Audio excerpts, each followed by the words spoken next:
શું આપ જાણો છો વિટામિન ડી અને કેલ્શિયમ શરીરમાં થતી પ્રક્રિયાઓમાં કેટલા મહત્વના પરિબળો છે? મેળવો સચોટ માર્ગદર્શન અને કરો સીધી વાત ડોક્ટર સાથે કુદરતી આયુર્વેદમાં।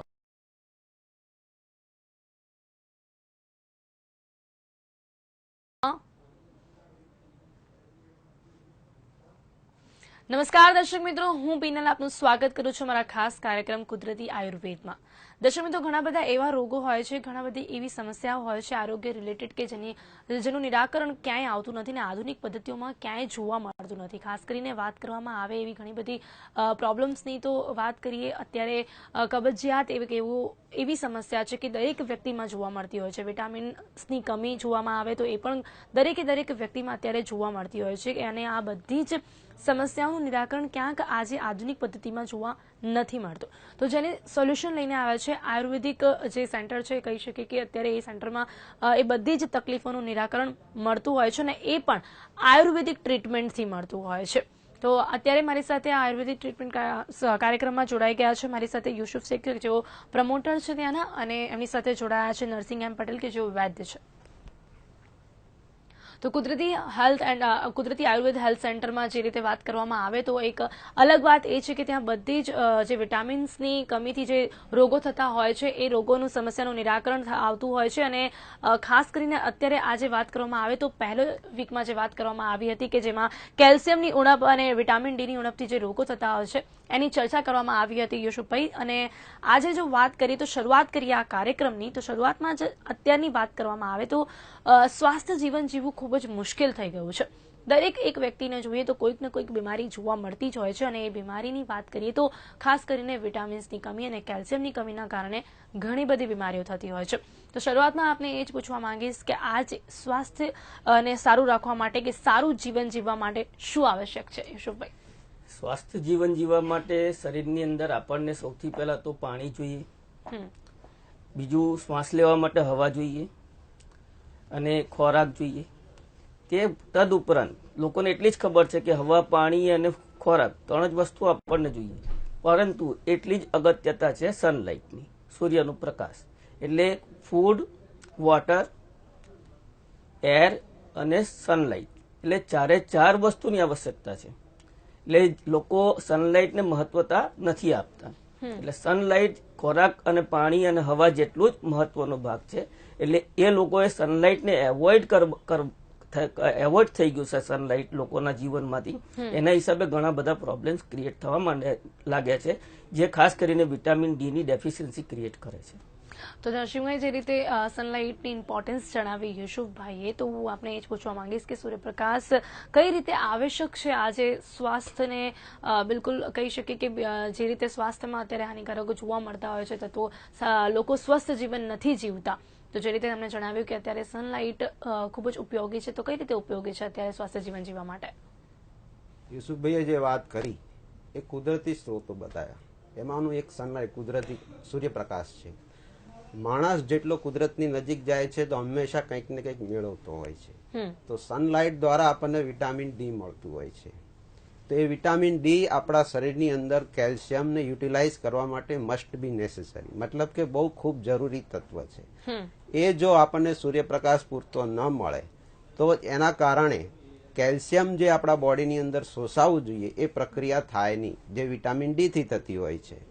તો આ વિટામિન કુદરતી અત્યારનો સમયમાં એવું થયું છે આધુનિક મોડર્નાઇઝેશનના કારણે કે લોકો કુદરતનો કોઈક ને કોઈક અંશે વિરોધ કરતા હોય છે। દાખલા તરીકે દુપટ્ટો ચહેરા ઉપર બાંધવો, કે પછી ગ્લોવ્સ પહેરવા, કે ઢાંકીને નીકળવું શરીરને, તો સનલાઇટ થી એ લોકો દૂર થતા જાય છે। કુદરતનો વિરોધ એટલે આપણું શરીર બી કુદરતી રચના છે, એની અંદર આવેલા સેલ પણ કુદરતી છે। તો એને સંલગ્ન જે કઈ એટેચમેન્ટ છે કેલ્શિયમ અને વિટામિન ડી નું, એનું જે કોઓબેશન થવું જોઈએ એ થતું નથી અને ગેપ પડી જાય છે, અને એના કારણે કેલ્શિયમ અને વિટામિન ડી ની ઉણપ ઊભી થાય છે શરીરની અંદર। નરસિંહભાઈ, જે રીતે આપણે વાત કરી કે સનલાઇટની વાત કરવામાં આવી કે લોકો દુપટ્ટો બાંધતા હોય છે કે હાથમાં ગ્લવ્સ પહેરતા હોય છે, એ એના કારણે હોય છે, કારણ કે એના જે રીતે ફાયદા છે નુકસાન પણ છે કે જેના કારણે ત્વચા કાળી પડી જતી હોય છે। અને લોકોને ગરમીમાં મુશ્કેલી પડતી હોય છે. તો એના જ કારણે ક્યાંક એ લોકો આ વસ્તુઓ યુઝ કરતા હોય છે. તો પછી હવે સનલાઇટ જે તે આવશ્યકતા છે જીવનમાં, તો જો એ ગ્રહણ કરવી હોય તો બીજી રીતે કઈ રીતે અત્યારે આપણે એને લઈ શકીએ છીએ? એટલે ટોટલી વિરોધ જ થઈ રહ્યો છે એમ કહીએ તો ચાલે, કારણ કે ગ્લાસ હોય તો ત્યાંથી સૂર્યપ્રકાશ આવે ખરો, પણ જે અલ્ટ્રાવાયોલેટ રેઝના કારણે વિટામિન ડી પ્રોડ્યુસ થવું જોઈએ બોડીની અંદર, ડાયરેક્ટ ટચ જોઈએ સૂર્યપ્રકાશનો. એવું નથી કે આખો દિવસ તમે લઈ લો, તમે અમુક સમય દિવસની અંદર એની અંદર કાઢો તો એના કારણે શું છે કે વિટામિન ડી તમારા શરીરની અંદર પ્રોડ્યુસ થાય. આ મેઇન સ્ત્રોત છે. જયારે કુદરતનો વિરુદ્ધ આપણે સૂર્ય નમસ્કારની પરંપરા છે, બરાબર છે, અર્ધ્ય આપવાની પરંપરા છે, તો આ જે કુદરતી પરંપરાઓ છે આ રીતે આવેલી છે. અને એ વખતે પહેલાના જમાનામાં આટલો બધા પ્રોબ્લેમ નહોતા, તો અત્યારે કેમ એટલા બધા પ્રોબ્લેમ છે? તેના પાછળનું મેઇન કારણ વિટામિન ડી ની ડેફિશિયન્સી આ રીતે થતી હોય છે, જે કુદરતી સ્ત્રોત છે. બીજા સ્ત્રોતો છે પણ એટલા સ્ટ્રોંગ નથી. બરાબર છે. તો જીવનની અંદર આપણે જેટલી બી સારી સારી આરોગ્યપ્રદ જીવનશૈલી અપનાવી હોય તો એના માટે કંઈક ભોગ આપવો પડે. જી હા, તો યુશુભાઈ જે રીતે નરસિંહભાઈએ જણાવ્યું, તો વાત કરવામાં આવે તો વિટામિન ડી જે રીતે સૂર્યમાંથી મળતું હોય છે, તો જે રીતે મેં પહેલા પણ કહ્યું કે જેના કારણે ક્યાંક લોકો એટલા માટે નથી લેતા કારણ કે એના નુકસાન પણ થતા હોય છે. તો વિટામિન ડી બીજા કઈ રીતે આપણે કુદરતી રીતે આપણે લઈ શકીએ છીએ સ્વસ્થ જીવન જીવવા માટે? જે રીતે નરસિંહભાઈએ બતાવ્યું કે ભાઈ વિટામિન ડી માટે સૂર્યપ્રકાશ એ નેસેસરી છે. એટલે સૂર્યપ્રકાશ માટે તમે પણ કીધું કે ભાઈ લોકો સનથી બચવા માટે, સન હીટ બર્નથી બચવા માટે દુપટ્ટા ને બધું બાંધીને નીકળે છે. That is also right. એટલે એ બધું કરવું જરૂરી છે, એવું નથી કે તો નથી જરૂરી, પણ એની સાથે સાથે સનલાઇટ લેવી બી એટલી જ જરૂરી છે. સપોઝ કે નોર્મલ વ્યક્તિએ રોજની ઓછામાં ઓછો મિનિમમ 15 થી 20 મિનિટ કે અડધો કલાકનો સનલાઇટ શરીર ઉપર લેવો જ કમ્પલસરી છે. જે રીતે હવા જરૂરી છે, પાણી જરૂરી છે, ખોરાક જરૂરી છે, એ જ રીતે સનલાઇટ ઇઝ કમ્પલસરી. હવે 15-20 મિનિટનો સનલાઇટ તમે 12 વાગ્યાના પહેલાનો લાઇટ તડકો લો, જેનાથી હીટ બર્ન ના થાય, સ્કિન બર્ન ના થાય, તમને હીટ ના લાગે, એટલે 12 વાગ્યા પહેલાનો 11 વાગ્યા પહેલાનો તમે તડકો લો તો એ ઓછા તાપવાળો હોય છે અને એનાથી અલ્ટ્રાવાયોલેટ રેસ બોડીને મળે જ છે અને એનાથી વિટામિન ડી પ્રોડ્યુસ થઈ જાય છે. સપોઝ કોઈ પણ વ્યક્તિ મિનિમમ 15-20 મિનિટ કે અડધો કલાકનો રોજનો આ રીતે નોર્મલી તડકો લે તો આપણી બોડીની રચના એવી છે કે એ એકની જગ્યાએ 2 દિવસનો કોટા આપણી એવી બોડીની અંદર સંગ્રહ કરી શકે છે. એટલે સમજો કે બીજા દિવસે આપણે સનલાઇટમાં ના પણ જઈ શકીએ તો આપણા બોડીની અંદર પૂરતું વિટામિન ડી પ્રોડ્યુસ થયેલું હોય છે. એટલે એ રીતે એની અંદર રચના થઈ છે. આયુર્વેદ હેલ્થ સેન્ટર આપણે શરૂઆત કરી છે જેની કે એનાથી જો એવા કોઈ પ્રોબ્લેમ્સ થયેલા હોય કે છે વિટામિન ડી ની કમીના કારણે રોગો થયેલા હોય તો એના સંપૂર્ણપણે ઉપચાર થઈ શકે છે. હા, એટલે અમારું કામ જ એ છે કે અમે આગળના એપિસોડમાં બી બતાવી ચૂકેલા છે કે we are treating only vitamin D and calcium deficiency disease. અને વિટામિન ડી અને કેલ્શિયમ ડેફિશિયન્સીથી સૌથી વધારાના રોગો થાય છે. એમાં અસાધ્ય રોગો અને જીનેટિક રોગો એ બધા વિટામિન ડી અને કેલ્શિયમ ડેફિશિયન્સીના કારણે જ ક્રિએટ થયેલા હોય છે. એટલે વિટામિન ડી શરીરની અંદર જે રીતે ખોરાક આપણને જરૂરી છે એ જ રીતે વિટામિન ડી જરૂરી છે. એના વિશે તમને થોડી માહિતી આપવા માંગુ છું. એટલે વિટામિન ડી જયારે શરીરની અંદર આપણા સ્કિનના લેયરની અંદર જયારે સનલાઇટ આપણા સ્કિનને ટચ કરે છે એટલે એ અલ્ટ્રાવાયોલેટ રેસથી વિટામિન ડી કુદરતી રીતે બોડીની અંદર પ્રોડ્યુસ થઈ જાય છે. એ વિટામિન ડી જે સ્ટીરોઇડ છે, કુદરતી સ્ટીરોઇડ છે, એ સ્ટીરોઇડને આપણું જે લીવર છે, સૌથી પહેલા આપણું લીવર એને એર્ગોકેલ્સિફિરોલ એન્ઝાઇમમાં કન્વર્ટ કરવાનું કામ કરે છે. એટલે વિટામિન ડી ને સૌથી પહેલા આપણું લીવર એન્ઝાઇમમાં કન્વર્ટ કરે છે અને જો લીવરે એ એન્ઝાઇમ કન્વર્ટ કરી આપ્યું, liver is okay in your body, then that vitamin D is converted into enzyme. અને એ એન્ઝાઇમમાં કન્વર્ટ થયા પછી એ એન્ઝાઇમને આપણી કિડની કોલેકેલ્સિફિરોલમાં કન્વર્ટ કરે છે.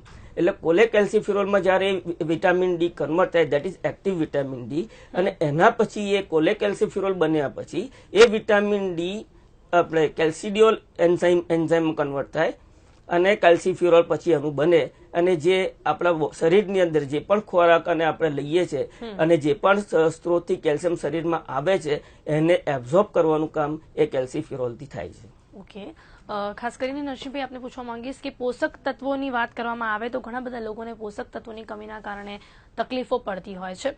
એ તકલીફો તો પડતી હોય છે કારણ કે પોષક તત્વો જરૂરી હોય છે આપને સ્વસ્થ જીવન જીવવા માટે, પણ ઘણા બધા લોકો એવા પણ હોય છે કે જે લોકોની એવી શિકાયત હોય છે કે પોષક તત્વો પૂરતા પ્રમાણમાં લેતા હોય છે એ લોકો, છતાં પણ એ લોકોને પ્રોબ્લેમ્સ રહેતી હોય છે, છતાં પણ એ લોકોને કહી શકીએ કે ઉણપ અને આરોગ્યની તકલીફો રહેતી હોય છે. વિટામિન્સ ડીની ઉણપ અને આરોગ્યની તકલીફો પોષક તત્વો લેવા છતાં પણ જે લોકોને રહેતી હોય તો એની માટે શું ઉપચાર છે? એમાં એવું છે કે ચયાપચયની જે ક્રિયા થાય છે એની અંદર કેલ્શિયમનું એબ્ઝોર્પ્શન વિટામિન ડી દ્વારા થાય છે. હવે જ્યારે કેલ્શિયમ પૂરતા પ્રમાણમાં શોષાવાની પ્રક્રિયા ન થતી હોય, વિટામિન ડી પ્રોપર ઉણપ હોય, એ અવસ્થાની અંદર પોષક તત્વો સારામાં સારા લેવા છતાં પણ શરીરમાં શક્તિ મળતી નથી અને એના કારણે ઉણપ ઊભી થાય છે. તો યુસુફભાઈ, આપનું શું કહેવું કે જે રીતે પોષક તત્વોની વાત કરવામાં આવી તો અત્યારે ઘણા બધા લોકોમાં જોવામાં આવે તો નાની ઉંમરથી લઈને મોટા ઉંમરના લોકોમાં પ્રોબ્લેમ્સ જોવા મળતી હોય છે કે એ લોકોનું એવું કહેવું હોય છે કે પોષક તત્વો પૂરતા પ્રમાણમાં લેવા છતાં પણ એ લોકોને આરોગ્યની તકલીફો રહેતી હોય છે, તો કુદરતી હેલ્થ સેન્ટર એમાં કઈ રીતે ઉપયોગી થઈ શકે છે? આમાં આપણે ગયા એપિસોડમાં જે વાત કરી હતી પોષક તત્વો અને ખોરાક માટે, એટલે જનરલી પોષક તત્વો વાળું ખોરાક તો લોકો લેતા જ નથી. અત્યારે જે રીતે ફાસ્ટફૂડ ચેઇન બજારમાં આવી ગઈ છે અને જે રીતે લોકો હોટલ કલ્ચરને અપનાવેલું છે અને જે રીતે નાના બાળકો પેકિંગ ફૂડમાં લે છે, એટલે આ જે બહારના જે બધા ખોરાકો લેવામાં આવે છે એમાં પોષક તત્વો પહેલી વસ્તુ તો હોતી નથી. બીજું, જે લોકો સાત્વિક જીવન જીવતા હોય અને જે લોકો પોષક તત્વો લેતા હોય એ લોકોની અંદર જો આ રીતે વિટામિન ડી ની ખામી ક્રિએટ થઈ ગઈ હોય તો એના હિસાબે એ લોકોને એ પોષક તત્વો પ્રોપર એટલે કેલ્શિયમના કારણે શરીરમાં મળતા ના હોય અને એના હિસાબે એસિડિટી અને કબજિયાતના રોગો ક્રિએટ થતા હોય અને આગળ બીજી ભયંકર બીમારીઓમાં એ કન્વર્ટ થતા હોય છે. હવે પોષક તત્વોની જ્યારે તમે વાત કરી છે તો આપણે જો શાકભાજીની વાત કરીએ એટલે શાકભાજીની એટલી લાંબી લિસ્ટ છે કે 100 થી ઉપરના શાકભાજી બજારમાં મળતા હોય છે, અવેલેબલ હોય છે, પણ લોકો પૂરતા પ્રમાણમાં એ શાકભાજી ઋતુ વાઇઝ અને બીજી રીતે અલગ અલગ શાક લેતા નથી. એ જનરલી જે 2, 4, 6 શાક ડેલી જે બનતા હોય એ જ વારંવાર ફેરવીને ઘરમાં બનાવતા હોય, એટલે એકના એક શાક લેવાથી પણ જે જનરલી જે બધા મિનરલ્સ અને વિટામિન જે બોડીને મળવા જોઈએ જુદા જુદા શાકમાં એ લોકોને મળતા નથી. હવે નોન વેજીટેરિયન્સની વાત કરીએ તો જનરલી જે લોકો નોન વેજીટેરિયન્સ છે તો એ લોકો બહાર સમજો કે આખું વીક જ સમજો કે આખો મહિનો કહો તો ચાલે કે રોજ જ એમ કહીએ તો એ લોકોને નોનવેજ જ ખાવા જોઈએ. તો એ લોકોને શું છે કે એકલું નોનવેજ ખાવાથી પણ એ લોકોને જે શાકભાજી એ લોકો નથી લેતા, તો એના હિસાબે એ લોકોને શાકભાજીના પોષણ તત્વો નથી પણ ડેલી એક જ જેવું જે રીતે આપ જણાવી રહ્યા છો કે ડેલી એક જેવું શાક ખાવાથી પણ પ્રોબ્લેમ થઈ શકે છે, તો ડેલી વિટામિન ડી જેમાં ભરપૂર હોય, પોષક તત્વો ભરપૂર હોય એવો શાક ખાવાથી તો પ્રોબ્લેમ ના થઈ શકે ને? આમાં શું છે કે શાકમાં વિટામિન ડી બહુ ઓછું હોય છે. Generally vitamin D fish, egg અને નોન વેજીટેરિયન આઇટમમાં વધારે મળતું હોય છે. પણ જો શરીરની અંદર તમારે જો તમારું જે ઓર્ગન્સ છે, લીવર છે, કિડનીઝ છે અને તમારું બોડી ફંક્શન જો અપ ટુ ડેટ હોય તો જે પણ તમે ફૂડની અંદર તમને કેલ્શિયમ મળે છે, સમજો પાણીમાં મળે છે, દૂધમાં મળે છે અને બીજી રીતે જે પણ ફ્રૂટ્સ એન્ડ વેજીટેબલ્સમાં જે આપણને કેલ્શિયમ મળે છે એ એબ્ઝોર્બ કરવાનું કામ વિટામિન ડી નું છે. એટલે વિટામિન ડી એક્ટિવ હોય એટલે તમને શરીરની અંદર કોઈ દિવસ રોગ થાય નહીં અને તમને પૂરતી માત્રામાં કેલ્શિયમ મળતું રહે જેનાથી શરીર નિરોગી રહે. તો નરસિંહભાઈ, હવે વાત કરવામાં આવે આરોગ્યની વાત કરીએ તો જે રીતે અત્યારે મેં કહ્યું કે દરેક ઘરમાં એક બીમારી કોઈક ને કોઈક જોવા મળતી હોય છે અને જો મેઇન રીઝન કન્સિડર કરવામાં આવે તો એ મોસ્ટલી હોય છે પાચનમાં તકલીફ આવતી હોય છે. ઘણા બધા લોકોને અત્યારે નાનપણથી લોકોને પાચન ક્રિયામાં પ્રોબ્લેમ્સ થતી હોય છે, તો જે પાચનની તકલીફ હોય છે તો એ તકલીફથી આપણા આરોગ્ય પર શું અસર પડતી હોય છે? પાચનની તકલીફમાં મેઇન કેલ્શિયમ અને વિટામિન ડી જે છે, કોઈ પણ અવયવ બનેલો છે તો એક સેલનો કોષનો બનેલો છે અને કોષને રીજનરેટ કરવાનું અથવા તો એને મેટાબોલિક રેટ ઉપર કેલ્શિયમ અને વિટામિન ડી જરૂરી છે. દરેક કોષની અંદર કેલ્શિયમ રહેલું છે. હવે જ્યારે પાચનની તકલીફ થતી હોય છે એ અવસ્થાની અંદર એસિડિટીનું પ્રમાણ વધી જાય છે, કારણ કે અપક્વ જે ખોરાક છે એના કારણે પિત્તનું પ્રમાણ વધી જાય છે. પિત્તના કારણે બોડીની અંદર એક જાતનું ટોક્સિન્સ ક્રિએટ થાય છે અને જે પાચનમાં તકલીફ ઊભી કરે છે. તો યુશુફભાઈ, એ જ પાચનની તકલીફની વાત કરવામાં આવે તો અત્યારે કેમ પાચનની તકલીફ, ક્રિયાની તકલીફ વધારે જોવા મળતી હોય છે? કેમ કે આપણે જે રીતે આ સેન્ટર ઓપન કર્યું છે તો ઘણા બધા આપણે પહેલા જોયું પણ હશે, લોકોમાં સર્ચિંગ પણ કર્યું હશે, તો અત્યારે કેમ આ તકલીફ વધારે જોવા મળતી હોય છે? હવે જે રીતે અમારા સાહેબે વાત કરી કે કેલ્શિયમ એ મેઇન કોઝ છે જે ઓછું થઈ જવાથી પાચનની તકલીફ ક્રિએટ થાય છે. એટલે જયારે પણ શરીરની અંદર કેલ્શિયમનું લેવલ ઓછું થાય એટલે pH level, that means acidity, blood acidity શરીરની અંદર વધી જાય છે. અને આજે સૌથી મોટો બર્નિંગ પ્રોબ્લેમ છે એસિડિટીનો.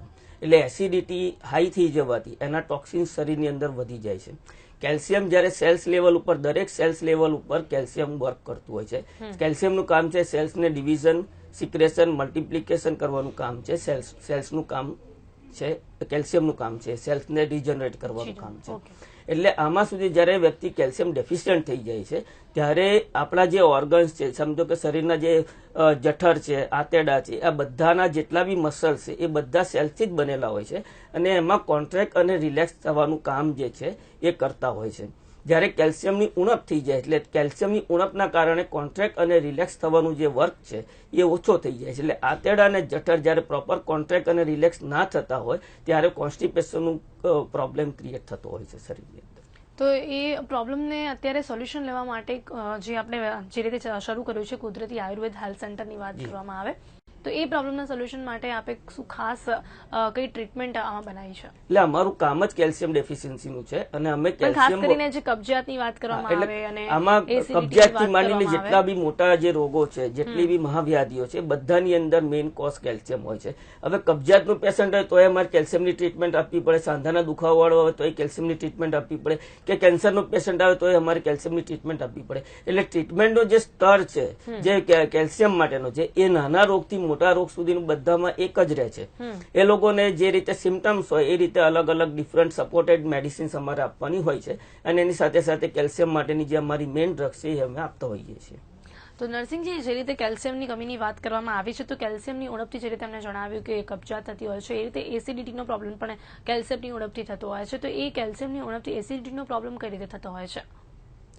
કેલ્શિયમના ઉણપના કારણે જે એસિડ બેઝ નું જો પ્રોપર ફંક્શન કેલ્શિયમના બેઝ ઉપર થતું બફર તરીકે કામ કરે છે. જ્યારે એ એનું કામ બરાબર ન કરે, એનું ન કરવાનું કારણ તો મેન વિટામિન ડી છે. એ ડી પ્રોપર નહીં બનવાના કારણે એને કેલ્શિયમનું એબ્ઝોર્પ્શન થવાની પ્રક્રિયા બંધ થઈ જાય છે અથવા તો ઓછી થઈ જાય છે. એના કારણે જે સિસ્ટમ છે એના ઉપર તકલીફ ઊભી થાય છે. આંતરડા ઉપર છે, જઠર ઉપર છે. હવે જો પ્રોપર ફંક્શન ન થતું હોય અવયવનું તો એના કારણે જે પ્રક્રિયામાં વિક્ષેપ ઉભો થાય છે અને એ વિક્ષેપના કારણે પિત્તનું ફોર્મેશન તૈયાર થાય છે બોડીની અંદર અને કોઈ પણ માંદગી માટે મોટા ભાગે જવાબદાર એસિડિટી હોય છે. અમારા અનુભવમાં તો એવું પણ આવ્યું છે કે જે લોકોને લોંગ ટાઈમ એસિડિટી રહેતી હોય છે અને લાંબા ગાળે ડાયાબિટીસ પણ થતો હોય છે. ઓકે, એટલે કેલ્શિયમની કમીથી ડાયાબિટીસ પણ થઈ શકે છે યુશુફભાઈ? હા, ડાયાબિટીસ થઈ શકે છે ને.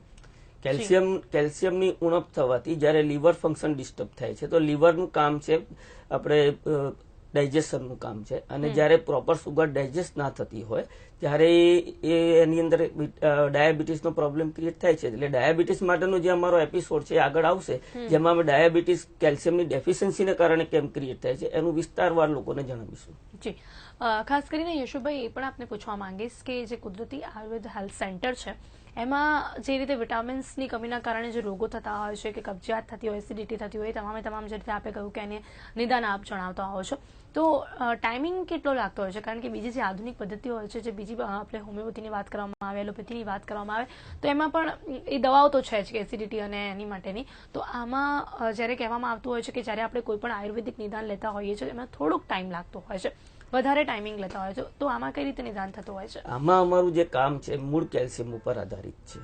હવે કોઈ પણ વ્યક્તિ જયારે આયુર્વેદમાં આવે છે ત્યારે એ બહુ વધારે ડેફિશિયન્ટ થઈ ગયા પછી આયુર્વેદમાં આવે છે. સ્ટાર્ટિંગ બેઝમાં આવે તો બહુ ફાસ્ટ ક્યોર થાય, જે રીતે એલોપેથીથી ક્યોર થતું હોય એ જ રીતે અમે આયુર્વેદથી ક્યોર કરી શકીએ છીએ પેશન્ટને. પણ જયારે આયુર્વેદમાં અમારી પાસે આવે છે એટલે પહેલા તો જયારે કેલ્શિયમ ડેફિશિયન્ટ થાય એનું તમારે સમજવું પડે કે જયારે સૌથી પહેલું તો વિટામિન ડી ડેફિશિયન્ટ થયેલું હોય શરીરની અંદર vitamin D is a silent killer disease, જે અમે આગલા એપિસોડમાં બોલી ચૂકેલા છે. Okay. જ્યારે વિટામિન ડી કોઈ પણ વ્યક્તિમાં ડેફિશિયન્ટ થાય તો કોઈ એક પર્ટિક્યુલર વ્યક્તિને ખબર નથી હોતી કે મારામાં વિટામિન ડી ની ઉણપ થઈ. હવે વિટામિન ડી ની ઉણપ થયા પછી શરીરની અંદર કેલ્શિયમ મળતું બંધ થઈ જાય છે. હવે કેલ્શિયમ મળતું બંધ થઈ ગયા પછી જ્યારે કેલ્શિયમ ના મળે તો આપણા શરીરની અંદર જે બોન્સ છે, બોન્સની અંદર જે કેલ્શિયમ રહેલું છે એમાંથી કેલ્શિયમ વિડ્રો કરીને આપણું શરીર એ આપણું જે પેરાથાઇરોઇડ ગ્લેન્ડ છે જે ચયાપચયની ક્રિયા સંભાળે છે એ બોન્સમાંથી કેલ્શિયમ વિડ્રો કરી અને આપણા શરીરની ક્રિયાઓને ચલાવે છે. હવે આ રીતે જયારે બોન્સમાંથી કેલ્શિયમ વિડ્રો કરવામાં આવતું રહે રેગ્યુલરલી, કારણ કે વિટામિન ડી ડેફિશિયન્ટ થઈ ગયું એટલે કેલ્શિયમ તો આવવાનું બંધ થઈ ગયું, ઇનકમિંગ તો બંધ થઈ ગયું, એટલે શરીરની અંદર જે એક્ઝિસ્ટિંગ કેલ્શિયમ છે એનાથી જ શરીર ચલાવવામાં આવે છે. એટલે એ શરીરમાંથી કેલ્શિયમ કાઢીને શરીરને ચલાવવામાં આવે છે. એટલે આ રીતની પ્રક્રિયા સતત 4 થી 5 વર્ષ સુધી ચાલતી રહે એટલે શરીરની અંદર ખાસું કેલ્શિયમ ડેફિશિયન્ટ થવા માંડે છે. એટલે કેલ્શિયમ ડેફિશિયન્ટ થવા માટે તો કેલ્શિયમ જે છે કુદરતે કેલ્શિયમની અંદર એક જાતના રિઝર્વ સ્ટેમ સેલ્સ રાખેલા છે જે આપણા શરીરનું રિપેર અને ડેમેજનું કાર્ય જે છે એ રિપેર કરવાનું કાર્ય જે છે એ સ્ટેમ સેલ્સ કરતા હોય છે. એટલે આ પ્રક્રિયાથી જયારે કેલ્શિયમની ઉણપ થઈ જાય, કેલ્શિયમ ઓછું થઈ જાય એટલે શરીરની અંદર કોઈ પણ રોગ ક્રિએટ થાય તો એ રોગને રિપેર કરવાનું સ્ટેમ સેલ્સ કરી નથી શકતા, કાં તો ઓછી માત્રામાં કરી શકે છે. એટલે ધીરે ધીરે બીજા રોગો ક્રિએટ થવા માંડે છે. અને આ જયારે રોગો મહાવ્યાધિમાં આવે એટલે શરૂઆતની અંદર જયારે નાના રોગો થાય તો લોકો જનરલી પોતે જ એનું નિદાન કરી અને એસિડિટીને કે કબજિયાતની દવાઓ જાતે જ આયુર્વેદિક કે એલોપેથીની પોતે જ લેતા હોય છે. અને જયારે એમનાથી એ કંટ્રોલ ના થાય ત્યારે એ લોકો ડોક્ટરને કન્સલ્ટ કરે છે. ડોક્ટરને કન્સલ્ટ કર્યા પછી પેલા એલોપેથીમાં ગયા હોય તો 2-5 વર્ષ તો એમ જ નીકળી જાય. હવે 5 વર્ષ પહેલા નીકળી ગયા, 5 વર્ષ પછી નીકળ્યા એટલે 10 વર્ષ જૂનો કેસ થઈ ગયો મિનિમમ. હવે 10 વર્ષ જૂનો કેસ થયા પછી જયારે આયુર્વેદમાં આવે અને એલોપેથીની જેમ ફાસ્ટ રિઝલ્ટ માટે ગયા તો દેટ ઇઝ નોટ પોસિબલ. જો શરૂઆતના સ્ટેજમાં આવે તો અમે એના કરતા ફાસ્ટ ક્યોર કરી શકીએ છીએ. યુશુભાઈ, ખૂબ ખૂબ ધન્યવાદ આપનું કે તમામ જાણકારી આપી. નરસિંહભાઈ, આપનો પણ ખૂબ ખૂબ ધન્યવાદ. તો દર્શક મિત્રો, આજે કુદરતી આયુર્વેદ કાર્યક્રમમાં મારી સાથે જોડાયા હતા નરસિંહભાઈ કે જે વૈદ છે અને સાથે સાથે કુદરતી હેલ્થ સેન્ટરના જે પ્રમોટર છે યુશુભાઈ, તે અમારી સાથે જોડાઈ ગયા હતા અને તેમણે જે રીતે જણાવ્યું કે આરોગ્ય રિલેટેડ જે પણ બીમારી હોય છે તેનું નિદાન આયુર્વેદિક પદ્ધતિથી કઈ રીતે થઈ શકે છે અને ખાસ કરીને વિટામિન ડી અને કેલ્શિયમની ઉણપથી જે બીમારીઓ થતી હોય છે એ બીમારીઓ વિટામિન ડીની જે જરૂરિયાત છે આજે એ જણાવી તેમણે અને આજે તમામ ચર્ચા કરવામાં આવી. અને નેક્સ્ટ વીક ફરીથી મળીશું આયુર્વેદ કાર્યક્રમમાં બીજી પણ આરોગ્ય રિલેટેડ બીમારીઓના નિદાન સાથે. આજે બસ આટલું જ. રજા આપશો. નમસ્કાર. શું આપ જાણો છો વિટામિન ડી અને કેલ્શિયમ શરીરમાં થતી પ્રક્રિયાઓમાં કેટલા મહત્વના પરિબળો છે? મારે પહેલાં ફૂલ બોડી પેઇન હતું. મેં ઘણી બધી દવાઓ કરાવી છે, એટલે હાથ પગની દવાઓ કરાવી, પેટની દવા કરાવી, મગજની દવા કરાવી. મને કોઈ જગ્યાએ ક્યારેય સોલ્યુશન મળ્યું નથી, કોઈનું નિદાન જ ના થયું. મારે જે થતું એ મારે ફૂલ બોડી પેઇન હતું. પગમાં દુખાવો થતો હતો, પેટમાં દુખાવો થતો હતો, હાથ પગ ખેંચાતા હતા, માથામાં દુખાવો થતો હતો, મગજની નસો ખેંચાતી હતી, મારે વાળનો બી પ્રોબ્લેમ હતો. પછી ડૉક્ટરો ઘણા બધા મેં બદલ્યા પણ મને કોઈ રિઝલ્ટ મળ્યું નથી. પછી એક જણના કોન્ટેક્ટમાં આવી, મારા હસબન્ડના ક્લાયન્ટ છે, એમણે પહેલાં અહીંયા આયુર્વેદિક હેલ્થ સેન્ટરમાં દવા કરાવી. એમણે અમને આપ્યું અને એડ્રેસ આપ્યું. પછી અમે ત્યાં ગયા અને પછી આ યુસુફભાઈ શેખ એમણે મને મારી જે હતું દુઃખ એનું મને નિવારણ કરી આપ્યું. અમે આયુર્વેદિક હેલ્થ સેન્ટરમાં ગયા, યુસુફભાઈ શેખને મળ્યા અને પછી એમણે મને વિટામિન ડી ડેફિશિયન્સી કહ્યું. તો મેં વિટામિન ડીનો રિપોર્ટ કઢાયો. વિટામિન ડીનો રિપોર્ટ મારે પહેલાં 1.5 વર્ષ પહેલાં આવ્યો, 15.3 સમથિંગ આવ્યો હતો. પણ અત્યારે મેં જે 1.5 વર્ષની ટ્રીટમેન્ટ લીધી એમાં મારે અત્યારનો રિપોર્ટ છે 52.5 સમથિંગ છે. અત્યારે મને કોઈ જ બોડીમાં પ્રોબ્લેમ નથી. હું હેલ્ધી ફીલ કરું છું. મને થકાન બી નથી લાગતી અને સારું છે. હવે શું આપ જાણો છો વિટામિન ડી અને કેલ્શિયમ શરીરમાં થતી પ્રક્રિયાઓમાં કેટલા મહત્વના પરિબળો છે? મેળવો સચોટ માર્ગદર્શન અને કરો સીધી વાત ડોક્ટર સાથે કુદરતી આયુર્વેદમાં.